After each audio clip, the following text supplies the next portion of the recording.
Hello welcome to my YouTube channel. ನಾನು ಇದಕ್ಕೂ ಮುಂಚೆ ಇನ್ಸ್ಟಾಗ್ರಾಮ್ ಅಲ್ಲಿ ಪೊಲಿಟಿಕಲ್ ವಿಡಿಯೋನ ಅಪ್ಲೋಡ್ ಮಾಡ್ತಾ ಇದ್ದೆ. ಆಮೇಲೆ Karnataka government hate speech bill ನ ತಂದ್ರು. ಅದಾದ್ಮೇಲೆ ನನಗೆ ಈ ಕನ್ಸ್ ಬೀಳಕ್ ಸ್ಟಾರ್ಟ್ ಆಯ್ತು.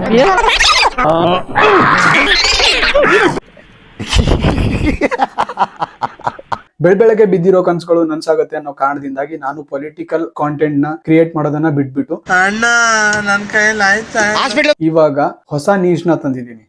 ವ್ಲಾಗ್ ವೈರಲ್ ಆಗೋ ಈ ದಿನಗಳಲ್ಲಿ ನೀವು ನಾನು ತಂದಿರೋ ಹೊಸ ನೀಶ್ಗೆ ಸಪೋರ್ಟ್ ಮಾಡಬೇಕು. ಹಾಗೆ ಎಂಡ್ ಅಲ್ಲಿ ಎಲ್ಲಾ ವ್ಯೂವರ್ಸ್ಗೂ ಒಂದು ಸರ್ಪ್ರೈಸ್ ಗಿಫ್ಟ್ ಇದೆ.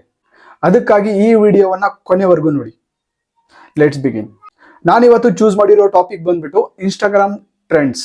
ಉತ್ತರ ಕರ್ನಾಟಕದ ಮುಂದಿನ ಊರು ಅನ್ನೋ ಒಂದು ಊರಲ್ಲಿ ಆಯ್ತು. ಆಮೇಲೆ ರಾಮೆ ಅನ್ನೋ ವ್ಯಕ್ತಿ ಶ್ಯಾಮೆ ಅನ್ನೋ ಫ್ರೆಂಡ್ಗೆ ಇಗ್ಗ ಮುಗ್ಗ ಹೊಡಿತಾ ಇದ್ದ. ಅವರದೇ ಗ್ರೂಪ್ ನ ಇನ್ನೊಬ್ಬ ವ್ಯಕ್ತಿ ಬಂದ್ಬಿಟ್ಟು ಯಾಕೆ ಹೊಡಿತಿದೀಯ ಅಂತ ಕೇಳಿದ್ರೆ ಅವನ್ ಬಾಯಿಂದಾನೇ ಕೇಳು ಅಂತ ಹೇಳ್ಬಿಟ್ಟು ರಾಮ್ಯ ಶ್ಯಾಮೆನ ಬಾಯಿಂದ ಟೇಪ್ ನ ತೆಗಿತಾನೆ. ಶ್ಯಾಮೆ ಹೇಳಿರುವ ಮಾತನ್ನ ನೀವೇನಾದ್ರೂ ಕೇಳಿದ್ರೆ ನೀವು ಶಾಕ್ ಆಗಿ ಹೋಗ್ತೀರಾ. ಹಾಗಾದ್ರೆ ಶ್ಯಾಮೆ ಏನ್ ಹೇಳ್ದ ಅವನ್ ಬಾಯಿಂದಾನೇ ಕೇಳಿ.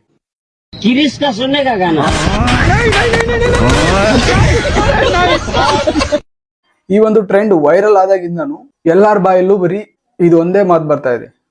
ಎರಡನೇದಾಗಿ ನಾವೆಲ್ಲ ಮುಂಚಿನಿಂದಾನು ಭಾರತ ಮಾತೆ ನಮ್ಮ ತಾಯಿ, ಮತ್ತೆ ಭಾರತ ಮಾತೆಯನ್ನ ತಾಯಿಗೆ ಹೋಲಿಸ್ತಾ ಇದ್ವಿ.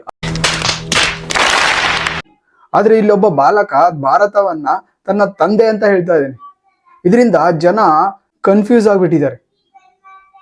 ನೋಡಿ, ಒಂದು ಹೈ ಇಂಟೆನ್ಸ್ ಆರ್ಗ್ಯುಮೆಂಟ್ ನಡೀತಾ ಇತ್ತು.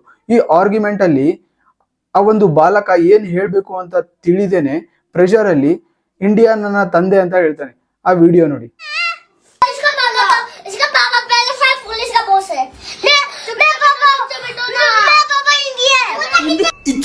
ಈ ಮಾತು ಆಡಿದ ತಕ್ಷಣನೇ ಅಲ್ಲಿ ಆರ್ಗ್ಯುಮೆಂಟ್ ಮಾಡ್ತಿರೋ ಎಲ್ಲರೂ ಒಂದು ಕ್ಷಣಕ್ಕೆ ದಿಗ್ಭ್ರಮೆ ಆಗ್ತಾರೆ. ಈ ಒಂದು ವಿಡಿಯೋ ಇಂಟರ್ನೆಟ್ ಅಲ್ಲೆಲ್ಲ ವೈರಲ್ ಆಗಿದೆ. ಮೂರನೇದಾಗಿ ಧ್ರುವರಾತಿ ತನ್ನ ಯೂಟ್ಯೂಬ್ ಅಲ್ಲಿ ಮಾಡಿದಂತಹ 30 ನಿಮಿಷ ವಿಡಿಯೋಗೆ ಇನ್ಸ್ಟಾಗ್ರಾಮ್ ಫಾಲೋವರ್ಸ್ ಎಲ್ಲ ಹೋಗಿ ಯೂಟ್ಯೂಬ್ ಅಲ್ಲಿ ಬಾಯಿಗೆ ಬಂದಂಗ್ ಬೈದಿದ್ದಕ್ಕೆ ಒಂದು ವಿಡಿಯೋ ಪೋಸ್ಟ್ ಮಾಡಿದ್ದಾನೆ. ಈ ಪೋಸ್ಟ್ ಕೆಳಗಡೆ ಕೂಡ ಜನ ಬಾಯಿಗೆ ಬಂದಂಗ್ ಬೈತಾ ಇದ್ದಾರೆ. ಅವನೇ ಬೀಸಿದಂತ ಬಲೆಗೆ ಅವನೇ ಸಿಕ್ಕಾಕೊಂಡು ಒದ್ದಾಡ್ತಾ ಇದ್ದಾರೆ. ನೋಡಿ, ಧ್ರುವರಾತಿ ಒಬ್ಬ ಅನ್ಬಯಾಸ್ಡ್ ಕ್ರಿಯೇಟರ್. ಅವನ್ ಯಾವತ್ತು ಇಲ್ಲಿರ್ತಾನೆ. ಎರಡನೇ ಕೈ ಹತ್ರ ನೋಡಿ. ಆಮೇಲೆ ಒಬ್ಬ ಎಮ್ಮೆ ಆಕಾರ ಹೋಲುವಂತ ಒಬ್ಬ ವ್ಯಕ್ತಿ ಬಿಸಿಲಲ್ಲಿ ಸುಟ್ಟು ಸುಟ್ಟು ತಲೆ ಕಟ್ಟು ಭಾರತದ ನಾರ್ತ್ ಈಸ್ಟ್ 7 ಸಿಸ್ಟರ್ಸ್ ನ ಸಪರೇಟ್ ಮಾಡ್ಬಿಟ್ಟು ಗ್ರೇಟರ್ ಬಾಂಗ್ಲಾದೇಶ್ ಮಾಡ್ತೀನಿ ಅಂತ ಹೇಳ್ಬಿಟ್ಟು ಬಾಯಿ ಬಡ್ಕೊಂತ ಇದ್ದಾನೆ. ನನಗೇನ್ ಅನಿಸ್ತಾ ಇದೆ ಅಂತಂದ್ರೆ, ಯಾವಾಗಿಂದ ಯೂನುಸ್ ಲೀಡರ್ಶಿಪ್ ನ ತಗೊಂಡು ಆವಾಗಿಂದ ಬಾಂಗ್ಲಾದೇಶಕ್ಕೆ ಆಲ್ಮೋಸ್ಟ್ ಹೋಗೋದು ಬಂದಾಗಿದೆಯಾ ಅಂತ. ಈ ವ್ಯಕ್ತಿಗೆ ಬಾಂಗ್ಲಾದೇಶ್ ಮಾಡೋದಕ್ಕೆ ಭಾರತೀಯರ ಹೆಲ್ಪ್ ತಗೊಂಡಿದ್ದು ಮರ್ತೋಗಿದೆ. ಯಾವಾಗ ಇವರು ನಜಾಯಿಜ್ ಬಾಪು ಇವ್ರಿಗೆ ಹೊಡಿತಾ ಇದ್ರು, ಆವಾಗ ಇವರ ಗಾಡ್ ಫಾದರ್ ಇಂಡಿಯಾ ಇಂಟರ್ವ್ಯೂನ್ ಆಗಿ ಇವ್ರಿಗೆ ಏನಾದ್ರೂ ಫ್ರೀಡಮ್ ಇಸ್ಕೊಡ್ಲಿಲ್ಲ ಅಂತಂದ್ರೆ ಇಲ್ಲಿವರೆಗೂ ಇವರು ವೈಪೌಟ್ ಆಗಿ ಹೋಗ್ತಾ ಇದ್ರು. ಕರ್ನಾಟಕದಲ್ಲಿ ಪೊಲಿಟಿಕಲ್ ಕ್ರಿಯೇಷನ್ ಯಾವ ತರ ಆಗಿದೆಯಪ್ಪ ಅಂತಂದ್ರೆ ಮುಳ್ಳು ಮೇಲೆ ನಡಿಬೋದಿನ ಅದಕ್ಕಿಂತ ವರ್ಸ್ಟ್. ಅದಕ್ಕಾಗಿ ನಾನು ನನ್ನ ಪೊಲಿಟಿಕಲ್ ಕ್ರಿಯೇಷನ್ ನ ಸ್ಟಾಪ್ ಮಾಡಿಬಿಟ್ಟು ನಾನು ಕಾಮಿಡಿ ನ್ಯೂಸ್ ನ ತಗೊಂಡ್ಬರ್ಬೇಕು ಅಂತ ಹೇಳಿ ಪ್ಲಾನ್ ಮಾಡ್ತಾ ಇದ್ದೀನಿ. ಅದಕ್ಕಾಗಿ ನೀವೆಲ್ಲ ಸಪೋರ್ಟ್ ಮಾಡಬೇಕು.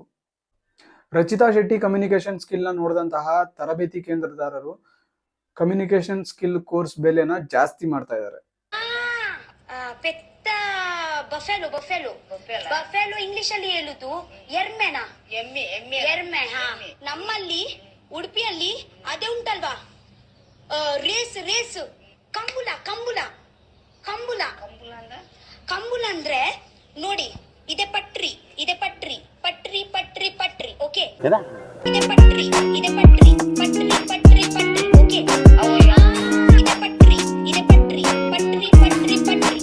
ಫೈನಲಿ ಕುನಾಲ್ ಕಾಮ್ರಾನ ಇಲ್ಲಿವರೆಗೂ ಬಿಜೆಪಿ ಅವರು ಯಾವುದೇ ಶೋ ಮಾಡೋದಕ್ಕೆ ಅಲೋ ಮಾಡ್ತಾ ಇರ್ಲಿಲ್ಲ. ಆದ್ರೆ ಫಸ್ಟ್ ಟೈಮ್ ಕರ್ನಾಟಕದಲ್ಲಿ ಅವರದೇ ಗೌರ್ಮೆಂಟ್ ಒಂದು ಲಾ ತಗೊಂಡ್ ಬಂದು ಕುನಾಲ್ ಕಾಮ್ರಾನ ಕಂಪ್ಲೀಟ್ ಆಗಿ ಶೋ ಮಾಡದೇ ಇರೋಂಗೆ ಬ್ಯಾನ್ ಮಾಡ್ಬಿಟ್ರು.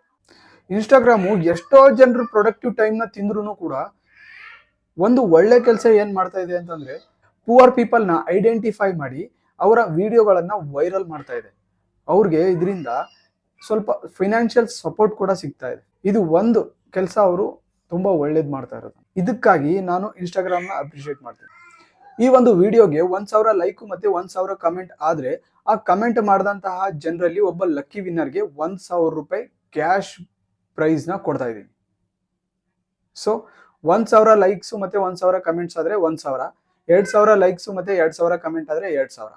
ಈ ಒಂದು ವಿಡಿಯೋನ ನಿಮ್ಮ ಫ್ರೆಂಡ್ಸ್ಗಳಿಗೆ ಶೇರ್ ಮಾಡಿ. ನೀವು ಈ ಪ್ರೈಸ್ನ ಗೆಲ್ಲೋ ಚಾನ್ಸಸ್ನ ಜಾಸ್ತಿ ಮಾಡ್ಕೊಳ್ಳಿ. ಜೈ ಹಿಂದ್. ಅಷ್ಟೇ.